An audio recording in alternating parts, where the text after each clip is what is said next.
Welcome to Nanak classes. दोस्तों, Nanak classes के YouTube channel पे आपका स्वागत है। रीट मुख्य परीक्षा 2022, आरपीएससी सेकंड ग्रेड और राजस्थान के जितने भी एग्जाम हैं उन सब में माध्यमिक शिक्षा बोर्ड यानी आरबीएससी की पुस्तकों से क्वेश्चन पूछे जाते हैं। तो उसी के अनुसार हम लगातार आपको वो वीडियो दिए जा रहे हैं, क्योंकि कक्षा 9 की 7 अध्याय पूरे हो चुके हैं। अब कक्षा 10 का अध्याय नंबर 1 लगातार चल रहा है और पार्ट नंबर 6, इसके टोटल पार्ट आएंगे आपके 8, क्योंकि बड़ा लंबा विस्तृत ये अध्याय है, उसमें पूरा इतिहास समा गया इसमें, इसलिए थोड़ा सा लंबा वीडियो का छठा पार्ट आज आपके लिए है। हमारी ये जो पुस्तक का जो आपको राजस्थान जीके उपलब्ध करवाया जा रहा है, इसकी हमारे नानक क्लासेज ऐप टेस्ट इसका हमारे नानक क्लासेज ऐप पे मिल रहा है। राजस्थान अध्ययन टेस्ट सीरीज नाम से है। 9 से 12 तक की आपको पुस्तकों के चैप्टर वाइज टेस्ट सीरीज उपलब्ध करवाई जा रही है। इसमें आपको 6 बजे टेस्ट उपलब्ध हो जाता है, 6 से 7 बजे के बीच उपलब्ध हो जाता है और 8 बजे आपको YouTube पे इसकी व्याख्या मिल जाती है और इसके अंदर आपको पीडीएफ भी मिलती है ऐप के अंदर और वीडियो भी मिलता है। तो आप सारे विद्यार्थी इसको जरूर ज्वाइन कीजिए और 6 से लेकर 8वीं तक भी इसमें जो इंपॉर्टेंट बच जाएगा वो उसके अंदर डाला जाएगा। तो स्टार्ट करें आज की क्लास। इंपॉर्टेंट क्लास है, एक बार सेशन को लाइक शेयर जरूर करें। तो आज का टॉपिक रहेगा हमारे चौहान वंश, जितने भी चौहान है इस पुस्तक के अंदर दे रखे हैं चैप्टर के अंदर, उसी के हिसाब से पढ़ेंगे। पहला प्रश्न, चौहानों की उत्पत्ति ब्राह्मण वंश से मानते हैं। चौहानों की उत्पत्ति ब्राह्मण वंश से कौन मानते हैं? तो हीराचंद ओझा। कौन मानते हैं? हीराचंद ओझा। ये पुस्तक ये कहती है, ये पुस्तक है ये कहती है। तो चौहानों की उत्पत्ति ब्राह्मण वंश, दशरथ शर्मा कहते हैं, क्योंकि दशरथ शर्मा, बस यहां से याद रखना, दशरथ शर्मा ने चौहानों को ब्राह्मण वंशीय माना है। और यहां तक कि बिजोलिया शिलालेख के अनुसार, किसके अनुसार? बिजोलिया शिलालेख के अनुसार दशरथ शर्मा ने चौहानों की उत्पत्ति वत्स गोत्रीय ब्राह्मण से मानी है। यह भी ध्यान रखना, वत्स गोत्रीय ब्राह्मण। हीराचंद ओझा नहीं है, क्योंकि इन्होंने तो अलग बताया था, इन्होंने तो सूर्यवंशी बताया था। तो ब्राह्मण वंशीय कौन मानता है? डॉक्टर दशरथ शर्मा। कौन है? डॉक्टर दशरथ शर्मा। चौहानों की उत्पत्ति के संबंध में असत्य बताओ। देखो, गौरी शंकर हीराचंद ओझा सूर्यवंशी क्षत्रिय मानते हैं, बिल्कुल सही है। अचलेश्वर मंदिर के लेख में इन्हें चंद्रवंशी माना गया है, बिल्कुल। हांसी और अचलेश्वर विलेख में इन्हें चंद्रवंशी माना गया है। चंद्रबरदाई इन्हें अग्निकुंड से उत्पन्न मानते हैं, बिल्कुल। तो तीनों ही पॉइंट सही है, उपयुक्त सभी है। गौरी शंकर हीराचंद सूर्यवंशी क्षत्रिय मानते हैं। अचलेश्वर अभिलेख में इन्हें चंद्रवंशी माना गया है। चंद्रबरदाई ने इसे अग्निकुंड से माना है और डॉक्टर दशरथ शर्मा ने इन्हें वत्स गोत्रीय ब्राह्मण माना है और कर्नल जेम्स टोर्ने ने क्या माना है? विदेशी। 973 ईस्वी के हर्षनाथ लेख से किस चौहान शासक की विजयों का उल्लेख मिलता है? 973 ईस्वी का जो हर्षनाथ लेख है से किस चौहान शासक की विजय का उल्लेख मिलता है? तो विग्रहराज द्वितीय। क्योंकि देखो, कई बार प्रश्न सीधा ही आ जाता है, निम्न में से कौन चौहान शासक नहीं था? जैसे एक तो शासक आ जाएगा वासुदेव, एक गुवक, ठीक है, एक नरपति, एक चामुंड राय, एक दुर्बल राज। जितने भी विग्रह राज हुए हैं, प्रथम सेकंड द्वितीय चतुर्थ, जितने भी पृथ्वीराज हुए हैं, प्रथम द्वितीय तृतीय, एक गोविंद तृतीय, ये सारे चौहान है। एक गुवक, वाकपति राज, इसके बाद हम अजयपाल, अजयराज, अर्णोराज, इसके बाद हम पढ़ेंगे सोमेश्वर चौहान, एक अपारगम्य और पृथ्वीराज तृतीय लास्ट। सारे के सारे चौहान है, ये ध्यान रखना, ठीक है। तो हर्षनाथ लेख से विग्रहराज द्वितीय की जानकारी मिलती है। इस ग्रंथ के चौहान शासक गोविंद तृतीय की उपाधि वेरीगट शत्रु संहारक मिलती है। यह अभी प्रश्न फर्स्ट ग्रेड के अंदर आया है, अभी फर्स्ट ग्रेड संस्कृत विभाग का जो पेपर था उसके अंदर आया है कि किस ग्रंथ में चौहान शासक, या उसमें ऐसे आया था कि पृथ्वीराज विजय में किस चौहान शासक को वेरीगट यानी शत्रु संहारक की उपाधि मिली हुई है? गोविंद तृतीय। कौन सी? गोविंद तृतीय। मैं बहुत बार आपको वैसे भी चौहानों में जब आपको मैंने पढ़ाया बताया है। असत्य कथन बताइए, असत्य कथन बताइए। देखो, विग्रहराज द्वितीय ने गुजरात के चालुक्य शासक मूलराज को परास्त किया था, बिल्कुल। यहीं से क्या है? चालुक्य चौहान है, संघर्ष प्रारंभ हो जाता है जब विग्रहराज द्वितीय ने गुजरात के शासक मूलराज को हराया। फरिश्ता के अनुसार गोविंद तृतीय ने गजनी शासक को मारवाड़ में आगे बढ़ने से रोका था। फरिश्ता ये कहता है कि गोविंद तृतीय, जो अभी जो पढ़ा था ना, ये गोविंद तृतीय, इसे वेरीगट की उपाधि थी। इसने कहा कि गजनी शासक को मारवाड़ में आगे बढ़ने से रोका था और 551 ईस्वी में वासुदेव चौहान ने चौहान वंश की नींव डाली थी। ये सही है। सांबर झील का निर्माता वत्सराज था, ये ध्यान रखना है। देखो, जब भी एग्जाम में वत्सराज और वासुदेव आए ना तो कंफ्यूज मत हो जाना, ये वासुदेव चौहान था वत्सराज प्रतिहार था। कई बार बड़ी स्पीड से पढ़ देते हैं वत्सराज वासुदेव। तो बिजोलिया शिलालेख के अनुसार वासुदेव चौहान ने 551 ईस्वी में चौहान वंश की नींव डाली स्पादलक शाकंभरी में, और इसी शिलालेख के अनुसार वासुदेव ने सांबर झील का निर्माण करवाया था। तो असत्य ये हो गया। चौहान शासकों का सही कालक्रम बताइए। 2-3 प्रश्न चौहानों के पक्के आ रहे हैं, तो उनको अच्छे तरीके से आप पढ़ना। देखो अजय राज आए, पहले अजय राज आए, फिर अर्णोराज आए, विग्रह राज चतुर्थ। देखो पूरा पॉइंट आपको याद रखने की जरूरत नहीं है वैसे, फिर भी मैं आपको बता देता हूं कब से कौन आया। देखो 1105 से लेकर लगभग 1105 से लेकर 1133 के आसपास आए अजय राज, जिसने 1113 में किसका निर्माण करवाया? अजमेर शहर बसाया। अर्णोराज आए थे लगभग 1133 से लेकर 1153। अर्णोराज उसके बाद 1137 में इन्होंने आना सागर झील का निर्माण कराया। फिर आए विग्रह राज चतुर्थ 1153 से लेकर 1163। अब ये ऐतिहासिक है विग्रह राज चतुर्थ, जिसे हम बिसल देव भी कहते हैं। इनका फिक्स नहीं है, ये कई जगह आपको 1155 से 1164 मिल जाएंगे, लेकिन आपको इतना ध्यान रखना है थोड़ा थोड़ा, क्योंकि मैं आपको बार बार बता रहा हूं इतिहास है, हर इतिहासकार ने अलग अलग बात कही है, हर पुस्तक के अंदर आपका थोड़ा थोड़ा, यहाँ अगर मैंने यहाँ पे 1153 लिख दिया तो कहीं आपको 1151 मिल जाएगा, 55 मिल जाएगा। तो इस चीज से बचना है। अगर आपको राजस्थान जीके तैयार करना है, कंपटीशन में बने रहना है, तो इस चीज से बचना है। आपको इतना याद रह गया कि पहले अजयराज, फिर अर्णोराज, विग्रह राज चतुर्थ, ये लाइन से आए हैं, तो याद रह जाए। क्योंकि पर्सन वो 2-3 एक साथ राजा उठा के, और वही उठाएगा जो जिनका कॉम्बिनेशन सही बैठ रहा है शासन कालक्रम का।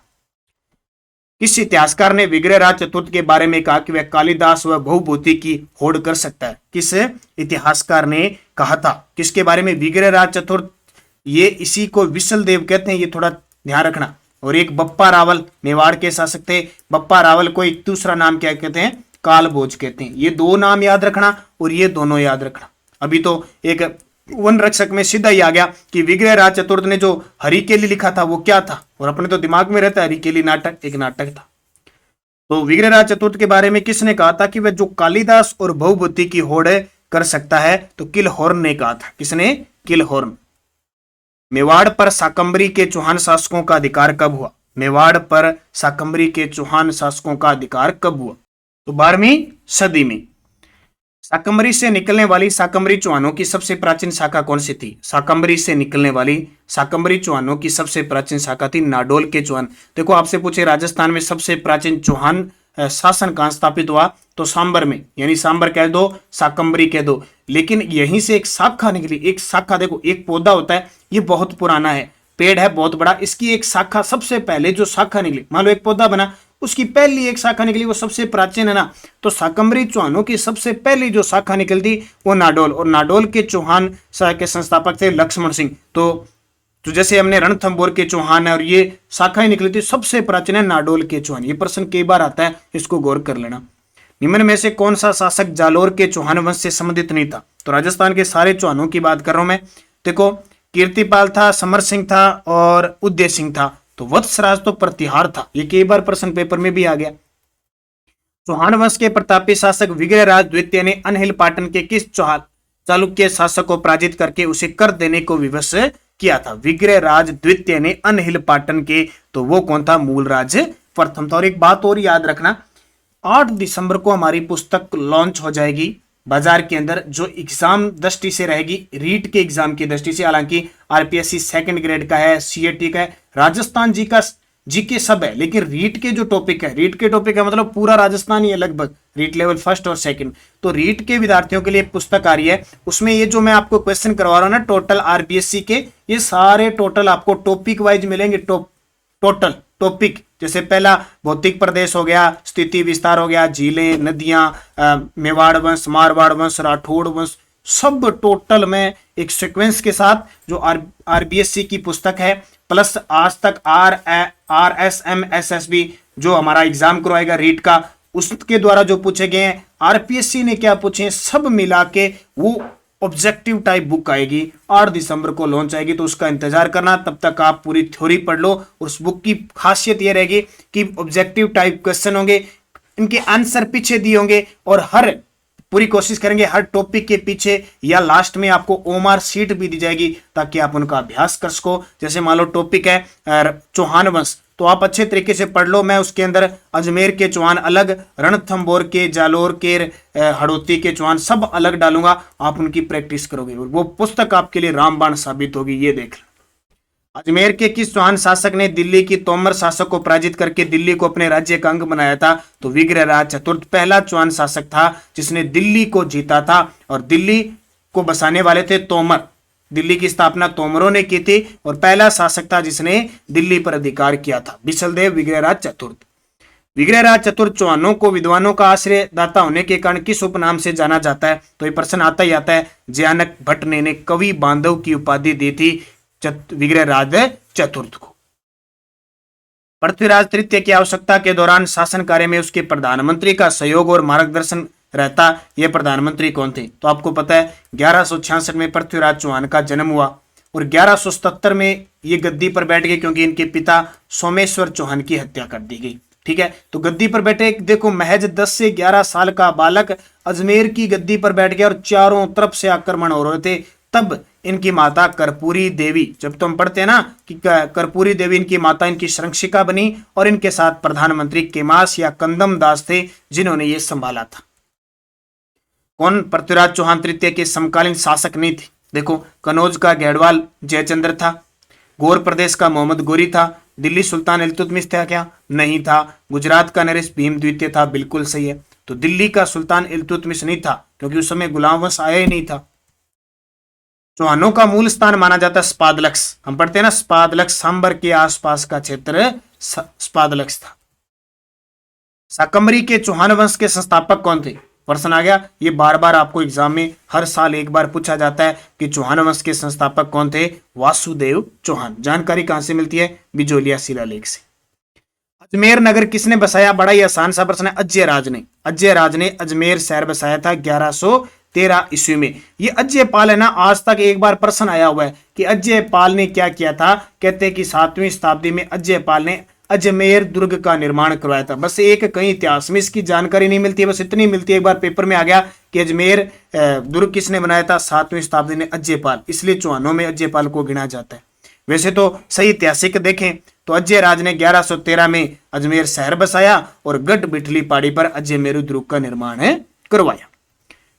अजय देव के नाम से चांदी के सिक्के किस चौहान शासक ने चलाए? देखो, अजय देव, अजय देवगन नहीं है, ध्यान रखना, अजय देव या अजय द्रुम नाम से सिक्के चलाए और एक तरफ अपनी पत्नी सोमलेखावती का चित्र भी या नाम अंकित करवाया। वो शासक था अजय राज।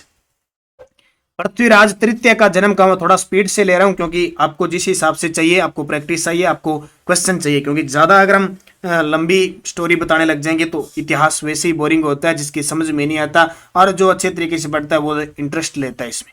तो पृथ्वीराज तृतीय का जन्म अनहिल पाटन गुजरात में 1166 ईस्वी में हुआ था। माता कर्पूरी देवी, पिता सोमेश्वर चौहान और इनके प्रधानमंत्री केमास थे। इनका घोड़ा नाट्यरंबा था। इनकी एक पत्नी थी इंचिनी और एक पत्नी हम बनाते हैं सौभाग्य शियोंगिता। ठीक है, तो ये पढ़ना जरूर।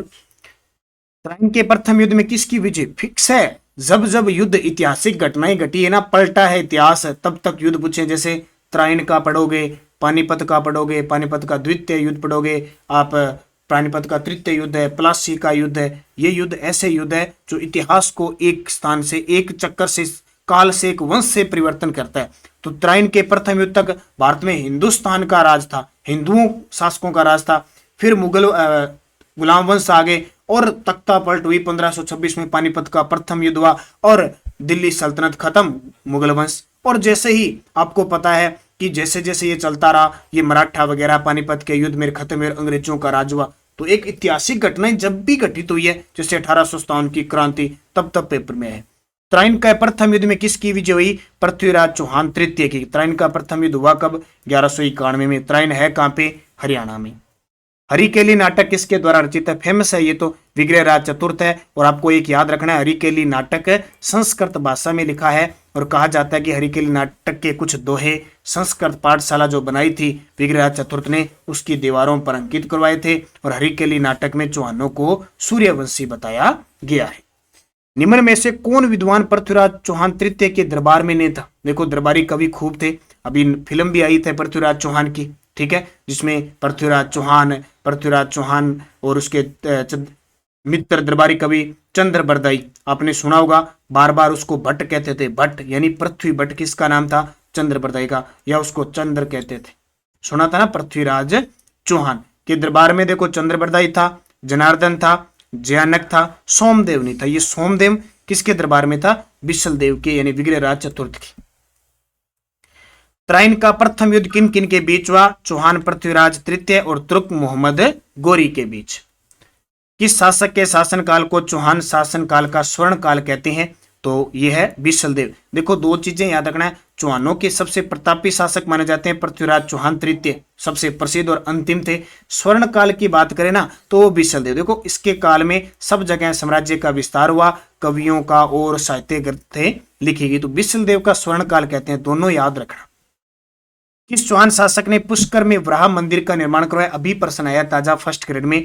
पुष्कर अजमेर में वराह मंदिर जो एक वैष्णव धर्म से संबंधित था का निर्माण करवाया अर्णोराज ने, ठीक है। अर्णोराज खुद शैव धर्म का उपासक था, ये ध्यान रखना, लेकिन फिर भी इसने विष्णु का मंदिर बनवाया पुष्कर के अंदर। अर्णोराज ने 1137 में आना सागर झील का निर्माण करवाया था।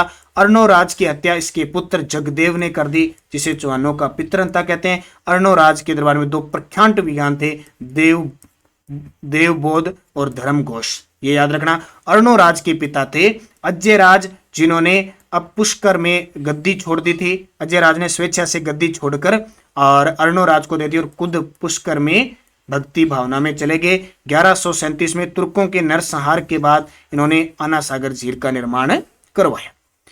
सम्राट पृथ्वीराज चौहान तृतीय के पिता कौन थे? सोमेश्वर चौहान, क्योंकि हम जब पढ़ते हैं ये पृथ्वीराज चौहान 1177 से लेकर 1192 तक राज करते हैं। उससे पहले सोमेश्वर चौहान होते हैं। जब 1177 की बात आती है तब हम पढ़ते हैं बिजोलिया शिलालेख की स्थापना किसके समय हुई? सोमेश्वर चौहान, ठीक है। आपको हमेशा बिजोलिया शिलालेख के बारे में याद रखना है।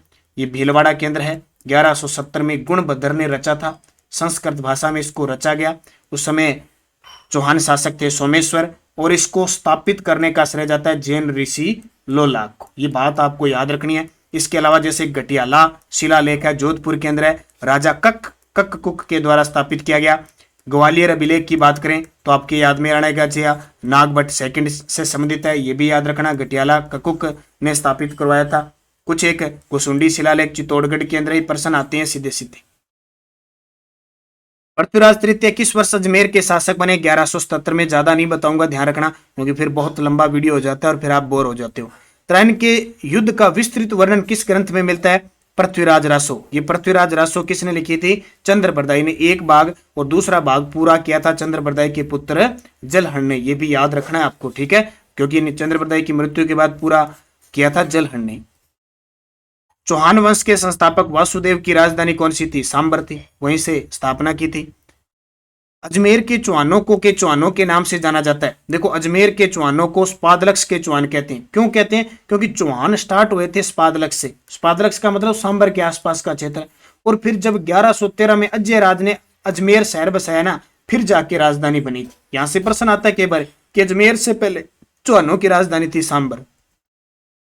किस चौहान शासक ने शाकंभरी के स्थान पर अजमेर को राजधानी बनाई? आ गया ना, अजयराज।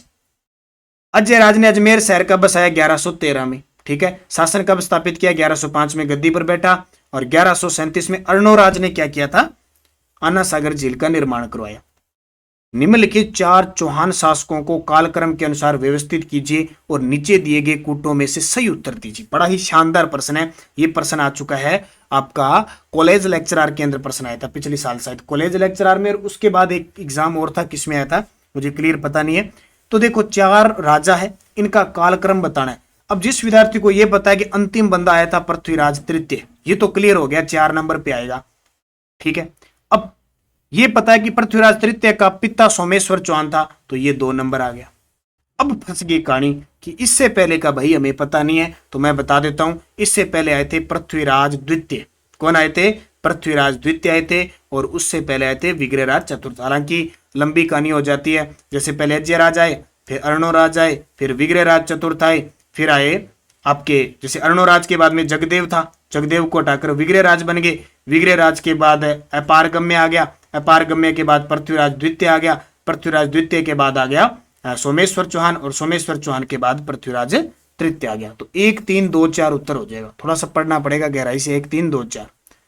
अर्णोराज के बारे में निम्न कथनों पर विचार कीजिए। देखो अर्णोराज से क्वेश्चन बहुत आते हैं। अर्णोराज 1133 में गद्दी पर बैठे और 1153 या 55 तक रहे थे।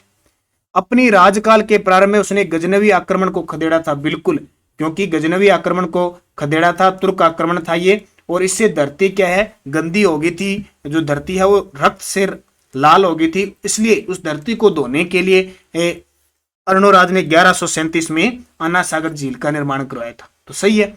वह मालवा के नरवर्मन को पराजित करने में असफल रहा था, ये गलत है। अभी वो मालवा के नरवर्मन को पराजित कर गया था, असफल नहीं हुआ था, सफल हुआ था, तो ये गलत है। उसने चालुक्य नरेश जय सिंह सिद्धराज की पुत्री से विवाह किया था, ये बिल्कुल सही है। वह अपने पुत्र के द्वारा मारा गया, ये भी सही है, मैंने बताया था ना, जगदेव के द्वारा मारा गया था। तो 4 नंबर सही है, 3 नंबर सही है, 1 नंबर सही है। अब जो पूछेगा वही बता देंगे। तो ये कह रहा है कि सत्य बताना है, तो 1 3 4। पृथ्वीराज तृतीय व मोहम्मद गोरी के मध्य कितने लड़े गए, ये प्रश्न आता है बार बार, और हमें पता है 2 युद्ध हुए थे।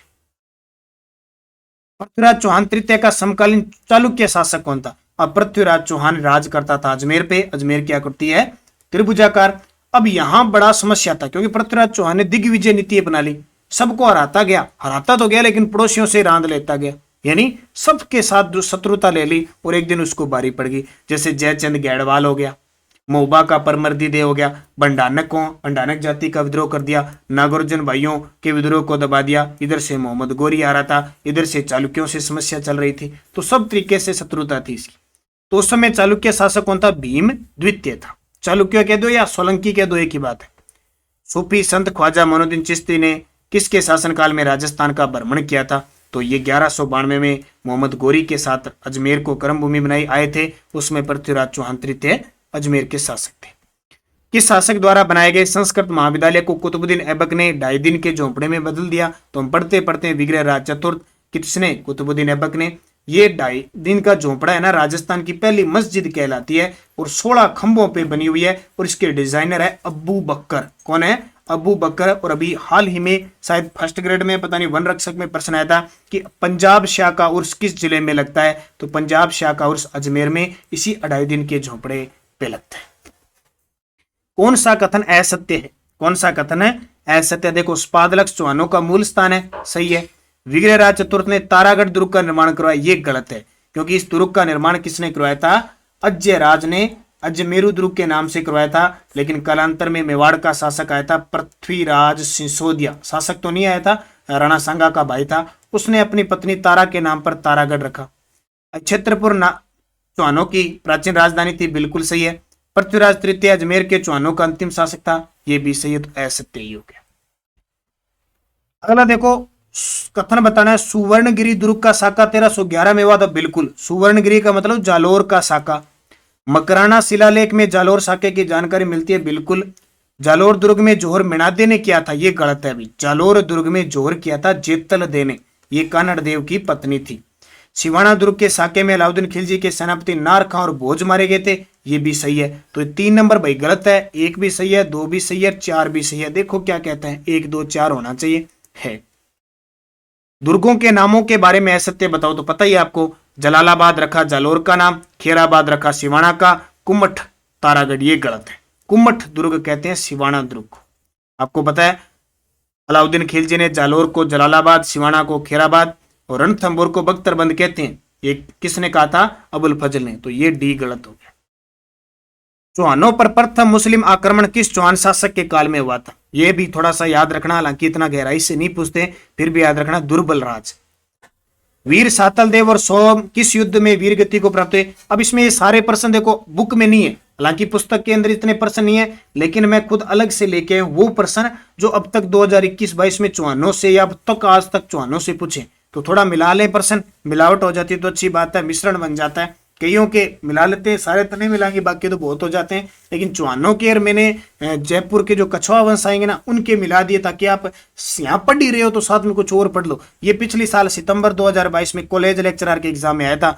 वीर सातल देव और उसके पुत्र सोम किस युद्ध में वीर गति को प्राप्त हुए थे? 1308 का सिवाना दुर्ग का साका सातल देव की पत्नी मेणादे ने जोर किया था, अलाउद्दीन खिलजी ने आक्रमण किया था। इतिहास में मालदेव मुछाला के नाम से कौन विख्यात है? तो मालदेव सोनग्रा है। अलाउद्दीन खिलजी की निम्नलिखित विजयों का कालक्रम बताइए। अब आपको ये याद रखना है, रट्टा ही लगा के रखना है। अलाउद्दीन खिलजी द्वितीय सिकंदर, सिकंदर ए शानी कहता था, एकमात्र दिल्ली सुल्तान जो राजपूतों को हराया था, इसने दुर्गों को जीता था। वही कैसे? राजपूतों के जो सैनिक थे, सेनापति थे, उन्होंने विश्वासघात किया था लगभग। इसने रणथंभौर को जीता 1301 में, रणमल रतिपाल ने विश्वासघात किया। इसने जालोर को जीता 1311 में, बिक्का दैया ने विश्वासघात किया। इसने चित्तौड़ को जीता 1303 में। हालांकि यहाँ पे गोरा और बादल युद्ध लड़ते हैं, विश्वासघात नहीं हुआ। सिवाना दुर्ग 1308 में हुआ, इसमें भावला पंवार ने विश्वासघात किया। तो कालक्रम सही क्या हो जाएगा? ए सी डी, ए सी डी बी, ए सी डी बी, ए सी डी बी। अर्णोराज के बारे में बताइए। दोबारा आ गया, ठीक है, इसका उत्तर ये गलत हो जाएगा, ये एकदम सेम आ गया, 1 3 4 हो जाएगा। जालोर के चौहान शासकों में से कौन से राजा को दिल्ली के सुल्तान का सामना नहीं करना पड़ा? चाचिंग देव से नहीं करना पड़ा, ध्यान रखना। रणथंभौर दुर्ग पर दिल्ली सुल्तान अलाउद्दीन खिलजी के आक्रमण करने का मुख्य कारण क्या था? ये कॉलेज लेक्चरर में पिछली साल आया था। तो अमीर देव ने क्या किया था कि अलाउद्दीन का विद्रोही सैनिक था मोहम्मद शाह, उसको शरण दी थी इसलिए। और अलाउद्दीन खिलजी ने इस अपराधी को शरण देने के बाद अलाउद्दीन खिलजी ने इसको पत्थर भेजा, लेकिन हमीर देव चौहान ने कहा कि मैंने शरण दे दी है इसको और वचन दे दिया है कि अब मैं इसकी रक्षा करूंगा।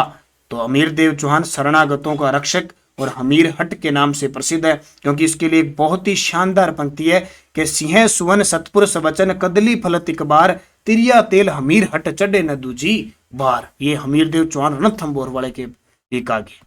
अमीरदेव चौहान का कौन सा शासक जलालुद्दीन खिलजी से युद्ध करते हुए मारा गया? तो अमीरदेव चौहान का जलालुद्दीन खिलजी ने सबसे पहले 1290 में आक्रमण किया था। पिछले साल पीटीए में आया था, उससे पहले अमीरदेव चौहान ने जलालुद्दीन खिलजी जैसे ही गद्दी पर बैठा उसने आक्रमण किया। तो उस युद्ध में गुरदास सैनी मारा गया था। अब कुछ विद्यार्थी कंफ्यूज मत होना, जब जलालुद्दीन खिलजी ने आक्रमण किया तब गुरदास सैनी मारा गया, और जब अलाउद्दीन खिलजी ने आक्रमण किया तो भीम सिंह मारा गया था, और अलाउद्दीन खिलजी का नुसरत खां मारा गया था। कंफ्यूज मत होना, इसका उत्तर है गुरदास सैनी। क्योंकि जलालुद्दीन खिलजी ने 1290 में आक्रमण किया, 91 में किया, 92 में किया, लगातार करता रहा, लेकिन कभी जीत नहीं पाया, इसलिए इतना दुखी हो गया। फिर इसने लास्ट में कहा कि ऐसे 10 दुर्गों को मैं मुसलमानों के एक बाल के बराबर नहीं समझता। अमीरदेव चौहान के साथ विश्वासघात करने वाले सेनापति रणमल रतिपाल। देखो, रणमल रतिपाल, धर्म सिंह, भीम सिंह, ये बीका रणमल रतिपाल, धर्म सिंह, भीम सिंह, ये किसके सेनापति थे?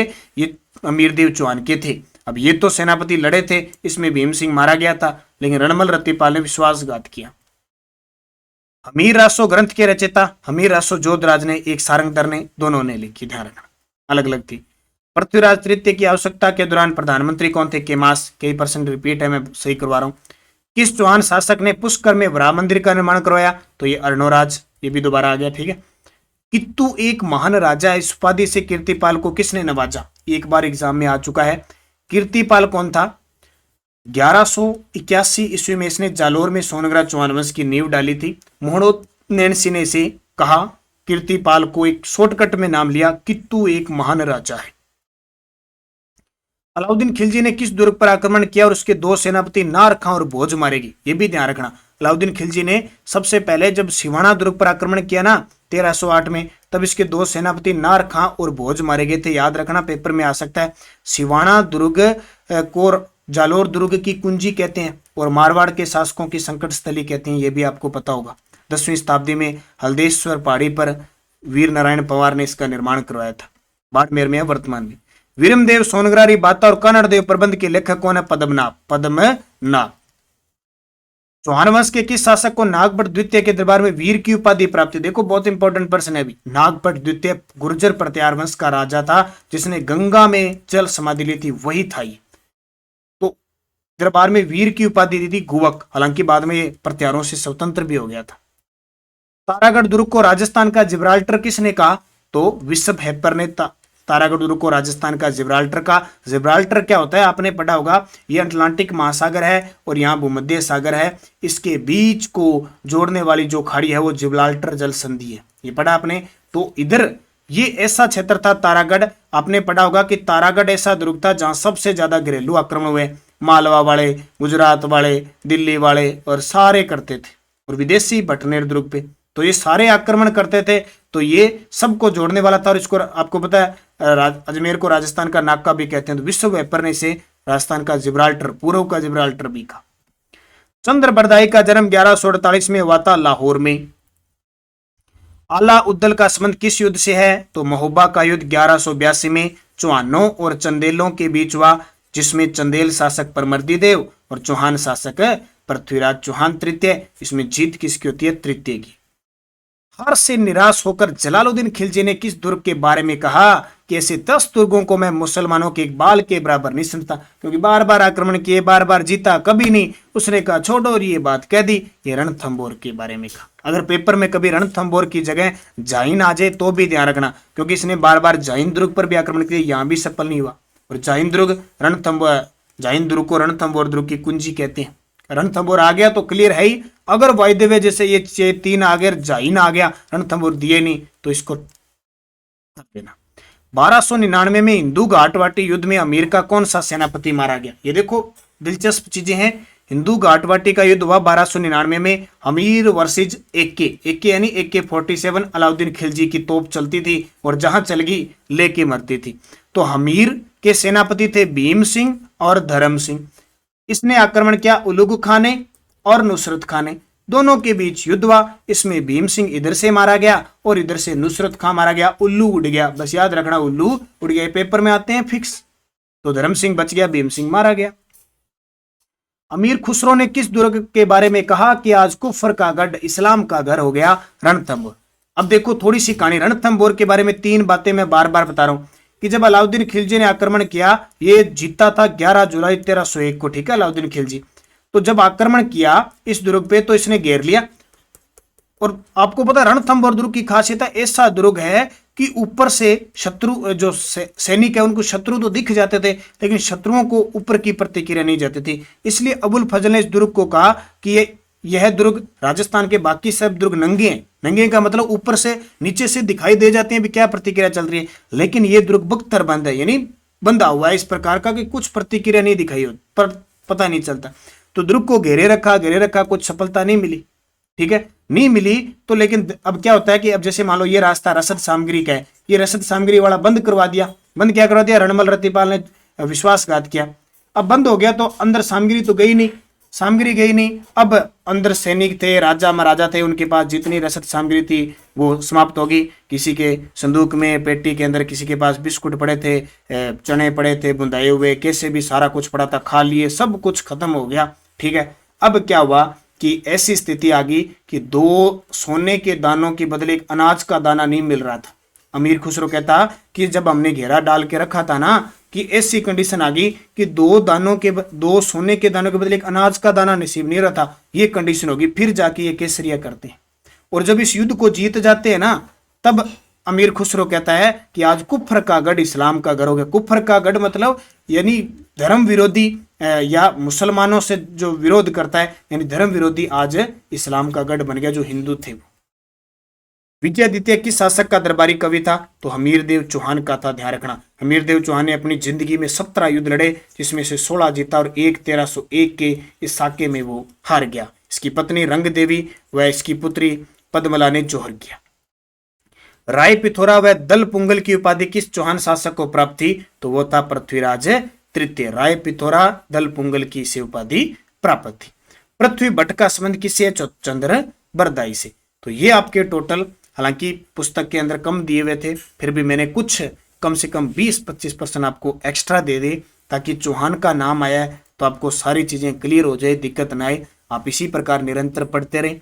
शाम को 6 बजे से 7 बजे के बीच ये आपको टेस्ट उपलब्ध हो जाता है, तो ये मत सोचे 6 से 7 के बीच उपलब्ध होता है, निरंतर आपको मिलता जा रहा है। जिस विद्यार्थी ने टेस्ट सीरीज नहीं लिए भाई जरूर लें नानक क्लासेज ऐप पे जाके, क्योंकि आपकी तैयारी को परफेक्ट करेगी तो टेस्ट सीरीज करेगी। फिर इसमें वीडियो आ जाता है, नहीं तो 8 बजे आपको यूट्यूब पे इसकी पूरी व्याख्या जैसे अब मैंने दिए मिल जाती है। इसके अलावा कोई विद्यार्थी सेकंड ग्रेड की तैयारी कर रहा है, पेपर नज़दीक आ चुका है, तो आप मॉडल पेपर का अध्ययन जरूर करें ताकि आप अपनी तैयारी को परख सकें। और इसके अलावा रीट लेवल फर्स्ट की टेस्ट सीरीज भी चल रही है, नई भी हम स्टार्ट करने जा रहे हैं। और करंट की टेस्ट सीरीज है, देखो हमारी जनवरी से दिसंबर 2022 की मंथली, हर मंथ टेस्ट डाल दिए गए हैं, पीडीएफ उनकी उपलब्ध है और वीकली आपको टेस्ट भी इसमें करंट के मिल रहे हैं। इसके अलावा जिला दर्शन है, राजस्थान जीके है, सारी टेस्ट सीरीज जो मुख्य है ना वो सारी चल रही है। और ये बाजार में हमारी पुस्तक उपलब्ध है करंट अफेयर्स की, नानक क्लासेस करंट अफेयर्स, जिसमें आपको 80 से 90% लगभग क्वेश्चन प्राप्त हो जाते हैं। ऑनलाइन व्यवस्था है, ऑफलाइन दोनों ही जगह आपको मिल रही है। ऑनलाइन सिर्फ 110 रुपये में घर बैठे ले सकते हो और ऑफलाइन 90 या 100 रुपये की आपको बाजार में मिल रही है। पूरे ऑल राजस्थान में ये आपको मिल जाएगी। जहां भी जाते हो दुकानदार को कहें हमें पुस्तक मंगा के दीजिए। और ऑनलाइन ऑर्डर के लिए आपको टेलीग्राम पे दिया जाता है। और ऑनलाइन अगर आपको ऑर्डर करना है तो मैं आपको नंबर बता देता हूँ, 80 580 22 001। इस नंबर पे आप संपर्क करके घर बैठे ऑनलाइन पुस्तक ऑर्डर कर सकते हैं। महज 110 रुपये में आपके पास कहीं भी है, अगले 4 से 5 दिनों में पहुंचेगी, क्योंकि बीच में संडे या शनिवार आ जाता है, छुट्टी आ जाती है, तो एक आधा दिन लेट हो जाते हैं। तो आप निरंतर अध्ययन करें, अच्छे तरीके से पढ़ें, सफलता तो देखो आपको मिलनी है अगर आप अध्ययन करोगे। धन्यवाद, जय हिंद, जय भारत।